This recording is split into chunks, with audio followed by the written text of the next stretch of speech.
আচ্ছা, আসসালামু আলাইকুম। আরেকটি ভিডিওতে আপনাদের সবাইকে স্বাগত জানাচ্ছি। এই যে দেখুন, এটা হচ্ছে আমার বাগানের মৃণালিনী। কিন্তু কোন বজ্জাতে এই কুকর্মটা করেছে, আমার একদম স্ট্যান্ডিং লিফটটা ভেঙে দিয়েছে। মৃণালিনীর ১ম কুড়ি, ফার্স্ট কুড়ি। আরেকটা মজার কথা শুনবেন? কি আরেকটা কুড়ি? আমি তো দেখিনি এখানে আরেকটা কুড়ি হয়েছে। একই গাছে ২ টা কুড়ি চলে এসছে মৃণালিনীতে। তো একটা কথা বলি, প্রথমত হচ্ছে এই গাছগুলোর বয়স ১৯ দিন। একদম ১৯ দিন। খুব একটা বেশি না। ২ টা শুক্রবার হয়তো পার হয়েছে বা ৩ টা শুক্রবার। ঈদের আগের শুক্রবারে আমি এটা লাগিয়েছি। ঈদের আগের শুক্রবারে লাগিয়েছি আর এখন আরেকটা শুক্রবার আসতে চলেছে। নাকি মেবি এরকম একটা টাইম, আমি ভুলে গেছি সত্যি কথা বলতে। ঈদের আগের শুক্রবারের আগের শুক্রবার লাগিয়েছি হয়তোবা। তো দেখুন এই গাছের বয়স মোটামুটি ১৯ দিন। আর দেখুন লিয়াংলিতে ফুল চলে এসছে, মৃণালিতে ফুল চলে আসছে।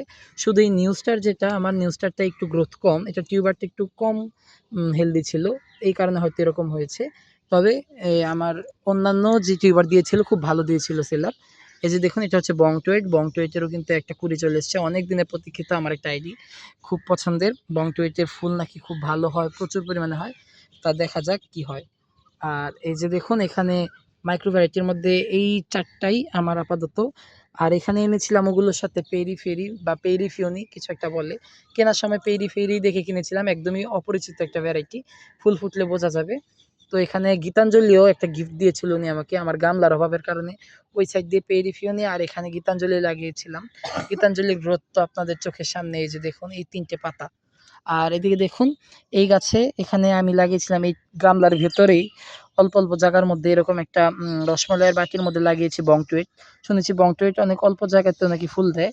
এই যে দেখুন তার প্রমাণ, এই রসমালাইয়ের বাটিতেও কিন্তু একটা কুড়ি চলে এসছে, পানির তলায় দেখা যাচ্ছে এখানে। আর এখানে হচ্ছে লিয়াংলি। লিয়াংলি আমি একদম ছোট্ট কাপে লাগিয়েছি। শুনেছিলাম ছোট্ট কাপে নাকি লিয়াংলি হয়। তো এখানেও লাগিয়েছি, দেখা যাক ঠিক কি হয়। আকাশ তো এখানে এইগুলো সত্যি কথা বলতে আমার এই পদ্ম ফুলের কুঁড়ি দেখে আমার বোন আমাকে খুব জ্বালাচ্ছে। এগুলো খুব অধীর আগ্রহে হাত দিতে আসছে। আমি কিন্তু এগুলোকে মানে এদেরকে সরাতে পারছি না। আপনাদের ভিডিও শেষ করে তাদেরকে গণমাধ্যম দেওয়া হবে। তো আপাতত ভিডিও থেকে বিদায় নিচ্ছি। ধন্যবাদ সবাইকে। আসসালামু আলাইকুম।